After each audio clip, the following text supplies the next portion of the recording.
Nearly 6 years ago, Cadillac proved that they could go toe-to-toe with the BMW M3 with the all-new ATS-V. I was actually a really big fan of the ATS for its excellent chassis dynamics, its powerful twin-turbo V6, and an available manual transmission. Now, sadly, the ATS was discontinued last year. However, its replacement is the CT4. And as you can see, this week, Cadillac has loaned me for a week a 2022 CT4-V Blackwing. The Blackwing badge means that this is a direct replacement for the old ATS-V, which means we have an updated twin-turbo V6 under the hood, an available 6-speed manual like this car here, rear-wheel drive handling dynamics, and because it's built on the new CT4, we have updated styling front and rear and an all-new interior with much better tech features. So as you can see, I've already had a chance to drive this car in Virginia last year, and this week we're going to live with the car for a full week. We're going to put it through our usual battery of tests, and at the end of this video, I'm going to find out, is the new CT4-V Blackwing a worthy replacement for the old ATS-V? Stay tuned to find out.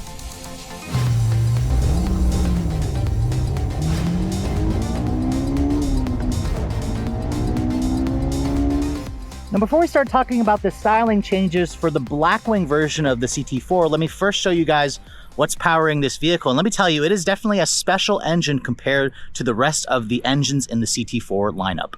Now, all the buzz has been around the CT5-V Blackwing for its supercharged hand-built V8. However, this engine here shouldn't be discounted. It's the 3.6-liter LF4 twin turbocharged V6. This is the same engine that's been slightly tweaked from the ATS-V. It now makes 472 horsepower and 445 pound-feet of torque. If you guys are keeping score of the numbers, that roughly matches the horsepower output of the current generation BMW M3, but it has roughly 40 more pound-feet of torque, and it all goes out through either the rear wheels with a limited slip differential through a 6-speed Tremec automatic or manual transmission, a 6-speed stick with active rev matching. That is the standard transmission. For about $3,000, you can also add in their 10-speed automatic transmission. Both transmissions also include launch control. Remember, there is no all-wheel drive on this vehicle. This is a rear-wheel drive car, and fuel economy, in case you care, is rated at 15 in the city and 23 on the highway. Please be sure to put premium gas in this thing. Now, Cadillac says this car should get to 60 in around 4.2 seconds with the manual. The automatic should be around 3.9. We have our 0 to 60 testing equipment, which we didn't have when we first drove this car last year. So we'll find out what we can actually get in the real world with the launch control.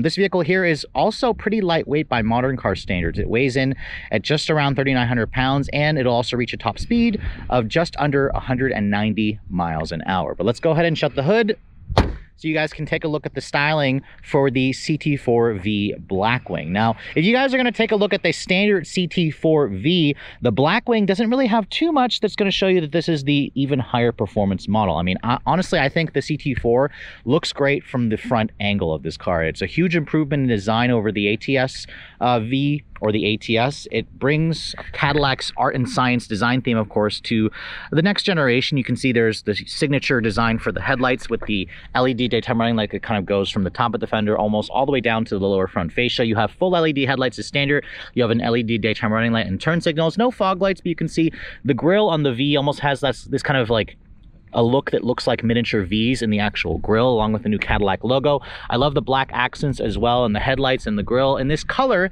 it's called Rift Metallic. It's like a white grayish color as well. I think it looks pretty good, although Cadillac does offer a ton of brighter color options, and I'd highly recommend that if you guys prefer something that stands out a little bit more. You can see more functional air vents down here. This is all going to help with cooling the engine, because remember, this is like a track-capable car right off of the factory showroom floor.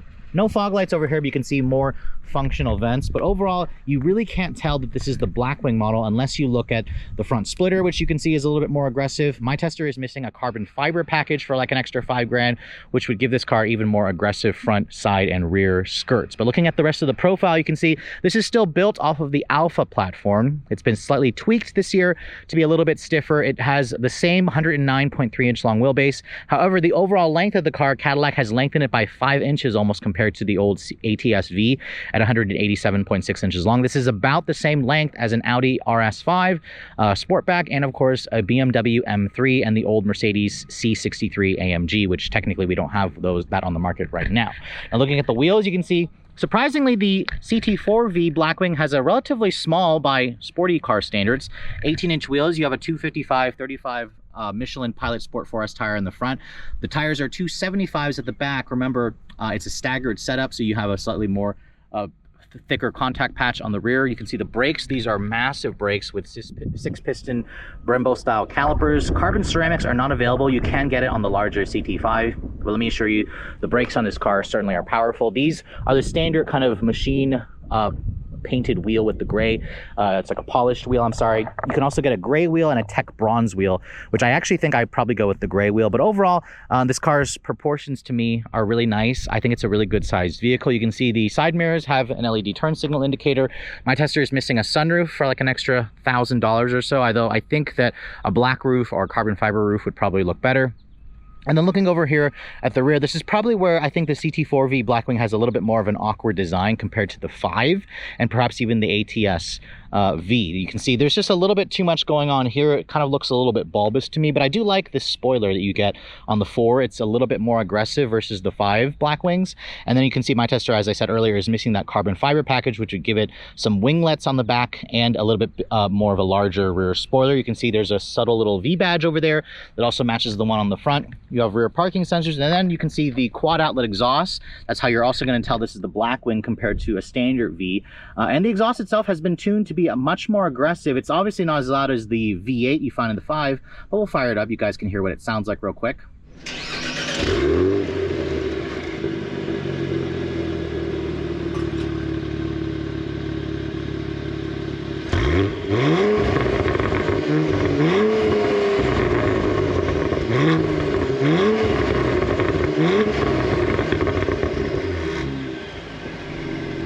And it's definitely an improvement over the old ATS V. I don't think it sounds as good as a BMW M3, but it's still a very nice and powerful sounding exhaust. Now, opening up the trunk capacity, this is where the 4 definitely falls a little bit short of the competition. You get just over 10 cubic feet of space back here, which isn't a lot by numbers, but it's actually a fairly usable space. You can see the seats still fold down in a 60/40 manner. There was a time where high-performance cars didn't allow you to fold down the seats, so glad that you can. You can see there is no spare tire underneath here, just a fix-a-flat kit and an air compressor and a little bit of storage underneath the rear floor. So moving on to the interior of the Cadillac CT4-V Blackwing. The first thing I want to show you guys is the key fob. You can see this is Cadillac's current key fob. It's got the usual buttons. This is the intelligent access key. You can see the key is painted red because it matches the red paint on the brake calipers. So if you guys go for a different color, which I think they offer like blue or black, it'll change the color of this. It is color matched to the brake calipers. Now, opening the door and looking at the interior, you can see the rift metallic exterior of my tester is complemented by this black interior, which this one here has the upgraded leather. These are like an upgraded Recaro sport seat, which offers like 16 different ways of adjustment. It also has a very simplistic one touch massage feature, which basically just inflates and deflates the bolsters. It's nothing super special. These seats can pretty much already accommodate a racing harness. They are heated and cooled because of a technology package or a comfort package that my tester also has. And you also have 2-person memory here. This interior is about $5,000 extra for the seats, so you'll save a pretty good chunk of change if you go for the standard seats, although it won't look quite as nice as what this has. Now, getting inside, you can see the step-in obviously is very, very low, and it looks pretty similar to a lot of other Cadillac models, including the regular CT4. There is a unique steering wheel with a very thickly bolstered rim, and then here, as I shut the door, it has a relatively solid sounding thunk. Now, the button to fire up the engine is right here where you'd expect it to be. Because this one is a manual, you actually have to put your foot on the clutch or put the clutch in and put your foot on the brake. You can hear the engine starts right up. You have a fully digital 12-inch display over here, which is something they added for the CT4 this year. The earlier models didn't have an all-digital display. And then you can see the door panel has genuine stitching here on the upper portion, although it actually is probably more of a faux stitching. There are some genuine stitching on some parts, like right here on the armrest pad, which is nice. Some suede Alcantara. The window controls, one touch up and down for both front windows. The rear is just one touch down, but not one touch up. My tester also has the AKG premium sound system, which sounds good, although not quite as nice as what you hear in some of the German competitors. The door handle you can see is metal accented, which is nice. Some storage over here and hard touch plastic, and then you can see your electronic parking brake is over here. This is an SD card for the performance data recorder, and then you can see my tester also has a nice heads-up display, which you can slightly customize. Now, the steering wheel is a power tilt and telescoping feature. It offers a pretty good amount of adjustability. I like the carbon fiber. I would have preferred to see a flat bottom wheel. You can also get Alcantara on the wheel and on the shift knob if you'd like. There's a V button here that basically allows you to quickly access the V mode, where you can customize all of this stuff: steering, suspension, engine, brake feel, engine sound, performance traction management. And this is where you can also put the car into its performance traction management, which is nice because you can kind of just easily toggle this switch here and go into all of the different settings. This is how you access the launch control of the vehicle.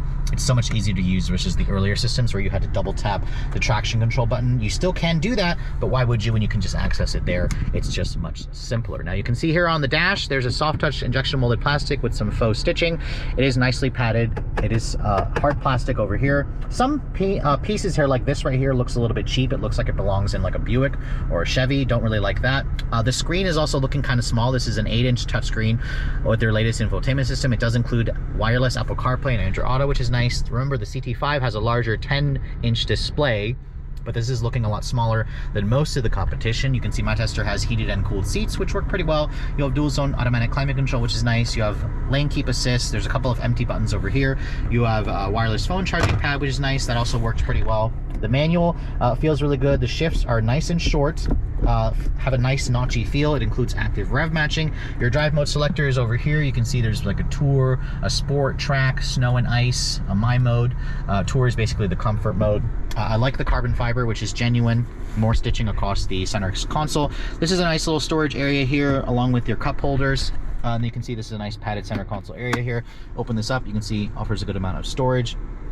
And there's 2 USB charging ports. The seats I mentioned earlier, $5 extra, but they look great. I'd probably go for the Sky Cool gray seats with the red seat belts, which my tester doesn't have that. You can see it's just all black with some contrasting piping and stitching, which again looks good. You can also adjust the thigh extender if you prefer. Opening up the glove box, you can see it's a bin style. It's stamped and lined with felt. And then above me, you can see here LED lighting, map lighting, but not really much in terms of LED lighting in the cabin at night. Nice high roof, because my tester is missing the sunroof, so this is good for you taller folks who plan to actually take this vehicle out to the track. You're gonna not want to go for the sunroof. But overall, the interior is comfortable. It's a little bit cozy. It has some good tech features, but this is starting to look a little bit dated. And in terms of material quality, it doesn't feel as special or as high quality as the German competitors, but it does have a nice overall feel, and you can really get a sense that this is a driver-focused cockpit. Looking at the back seat, you can see the CT4-V Blackwing is much smaller versus the 5, so you sacrifice that in the rear seat room. There's only 33.4 inches of legroom back here, which is pretty tight even for this segment. As I got in, I had to duck my head because I would have smacked it along the roof as well if I wasn't watching my head. But getting inside, you can see the materials are pretty much the same as the front. You do have that same soft touch injection molded plastic with faux stitching, genuine stitching over here on the armrest pad.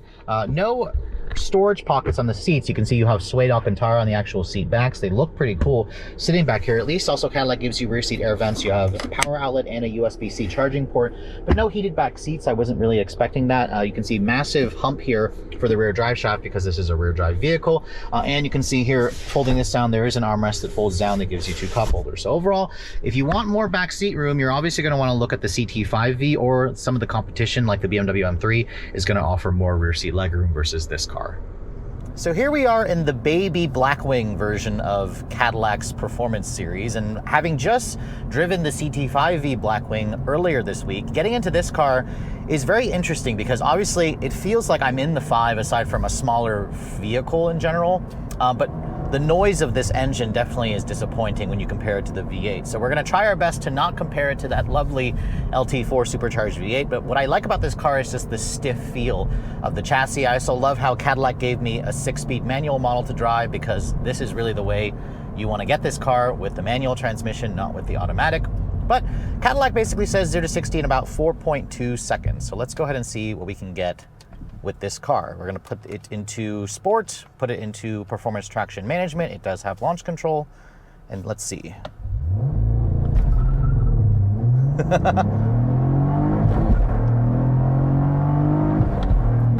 Wow, 4.5 seconds, 0 to 60. And you know what? It launches really well. That's the one thing I remember when I first drove this car out in Virginia last year.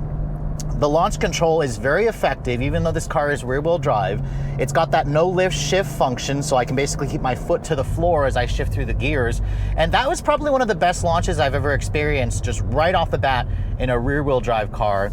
with a manual transmission. It's just impressive that Cadillac is able to put that power down. That's better versus the CT5. Obviously the 5 is gonna be more of a handful to put the power down because it's got all of that extra power, like an extra 200 horsepower. But this thing is certainly no slouch. I mean, I got 3.9 in the 5V earlier this week. 4.5 in this car is mighty impressive. So very, very happy with that performance. But let's go ahead and see one more time what we can do here, just to see if we can consistently get that. Still in performance sport.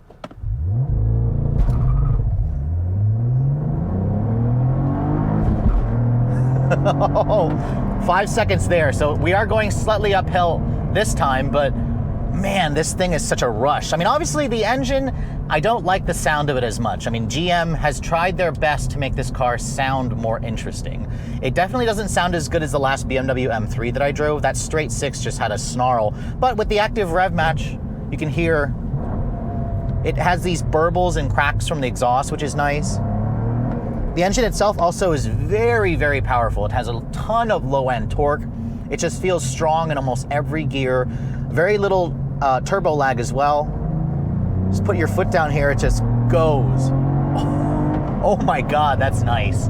That is fast. This car feels about as quick as the last M3 with a manual that I drove, that I briefly drove. I would love to spend more time with an M3 with a manual, but the BMW just has a better feeling, or a better sound to the engine. In terms of the steering, I do like the steering feel in this car. I think that it's heavy, it's direct, it's very quick. The chassis feels really, really solid.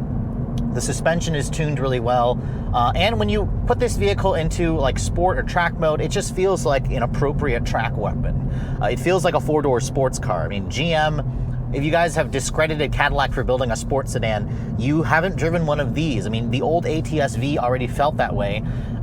This new CT4-V Blackwing basically takes everything that I like about the ATS-V to the next level, and the engine sound is better. I think it does sound better than the last ATS-V that I drove.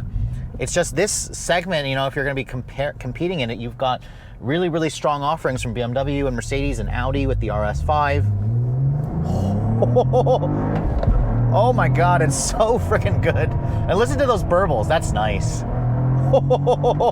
Yeah, this car is so much better with the stick. I drove it briefly with the automatic last year. I wasn't too impressed with it.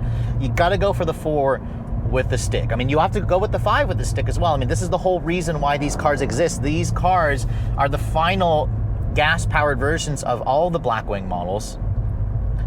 So basically, once these are done with, Cadillac's going to be going to all-electric, which is kind of sad, but it's also very nice that Cadillac is offering something like this, especially at the kind of price they're offering it. It's just a screaming deal compared to the European and Japanese rivals.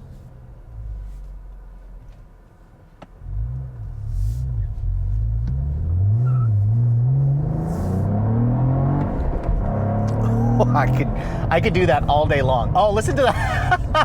Now, sometimes it pops a little bit more than other times. Yeah, it's no V8, but it's still a lovely sound. It still puts a smile on my face. And also what you get with this car is just a better sorted chassis. I mean, you feel the fact that this car is like 8 inches shorter than the 5. You feel the suspension is really well damped. It's really nicely tuned. The visibility in here is also great. And it just feels like a more playful car. This is the car that I feel like I want to take it out to the track and just hammer on it all day long. And it's so forgiving. It's so balanced. It weighs around 3,900 pounds, and you feel that it's a lightweight car. It's actually lighter than the last M3 that I tested, I think. And this kind of car proves that you don't necessarily need all-wheel drive. I mean, yes, you get a more effective launch with all-wheel drive, but man, what a rush. What a joy that Cadillac is building a sports sedan that feels like a 4-door sports car, that has a manual transmission, a nearly 500 horsepower twin-turbo V6, so much power, so much pull. And you know what? I'm going to switch it into the touring drive mode here, because I want to show you guys that when you have it in touring, the car actually will quiet down baffles in the exhaust. The ride gets a little bit softer from those magno-rheological dampers. And you can just cruise along in this car in comfort. So it's kind of like that dual personality that you expect. And it does a really great job. I mean, I took the V Blackwing on a longer road trip, and that also did extremely well.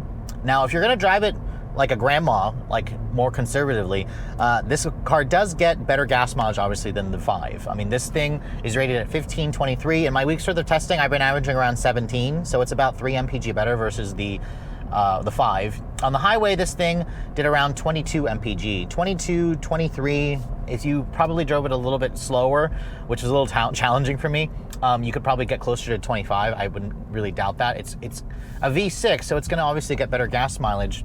But I believe the BMW M3 is going to get even better gas mileage. The Germans just really know how to tune their engines for efficiency and to be underrated when they're actually making more power than the specs would suggest. But overall, I'm really impressed with this car. I think that it is a wonderful track toy. It's also a really great daily driver. The looks on the car, I think the 5 looks better, but I think it looks better in certain colors. This Rift Metallic, I think, is too plain Jane for me. I go for one of the bright colors. But overall, if you want something like this, you're in this segment, don't discredit the CT5 or the CT4-V Blackwing. Obviously, the M3 is the standard, the benchmark, but this is a really, really, really good option as well.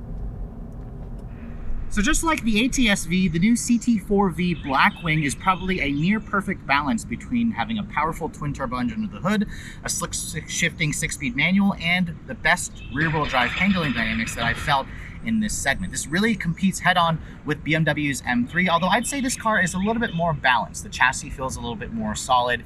It has a little bit more neutral responses in the handling. The shifter is also really good. The V6 puts down power really well. It just doesn't sound as good as the straight 6 in the BMW. And while the interior is probably the biggest letdown, it's a little bit on the small side. The screen is looking a little bit small and old. The back seat is cramped. The trunk is small. The seats, however, for $5,000 extra certainly hold you in place nicely, but I do think that they are a little overpriced. It does have a massage feature, but the massage feature doesn't really work all that well, but it is a unique feature in this segment. In this particular color combination in Rift Metallic with the polished wheels, I think this is a good looking car, but I'd encourage you to get a vehicle that has a much brighter color option since Cadillac offers it. I'd also think you should get the sunroof, or you should also add the carbon fiber package to make this car look a little bit more aggressive. It looks a little bit too sleeper for my taste, but if that's something you want, this certainly is going to fit the bill. And really, when it comes time to buy this car, which you can find them at dealer lots, probably be prepared to pay a hefty markup for it. That's just kind of the market that we're in. This car starts at under 60 grand, $58,995 for the 6-speed manual model. The automatic will add roughly $3,000 at around 63 grand. My tester has basically a pretty good amount of options, but it's missing the carbon fiber package, which would drive the price up another 5 grand. Basically, the seats account for $5,000. I'd probably skip that unless you plan to track the car a lot. Add in the color, add in the technology package and the climate package, which includes the ventilated seats. My tester here is just under $69,000. Now, 69 grand is still a really screaming deal. That's actually where the BMW M3 starts, a base model with the 6-speed manual. But if you option in the BMW to be a little bit light on the options, you're looking at around 75 grand for the BMW versus 69 for this car. At that point, I'd probably go with the BMW, although keep in mind, if you delete these seats, this car will be almost $10,000 versus the BMW M3. So for 65 grand, I think this is a bargain. At 70 grand, it's pushing it a little too close to the Beamer, which I think has a superior interior and a better sounding engine. But in terms of handling, in terms of steering, in terms of chassis dynamics, Cadillac really has built a world-class vehicle here. This is going to be more fun on a track versus its bigger brother, the CT5-V Blackwing. With all that said, I hope you guys have enjoyed my full overview on the brand new 2022 Cadillac CT4-V Blackwing. If you're also looking to see the latest cars I'm testing, be sure to follow me on Instagram at Redline_reviews, like us on Facebook, and as always, guys, please keep subscribing to the Redline Reviews YouTube channel for all the latest reviews. Thank you so much for watching. I'll catch you all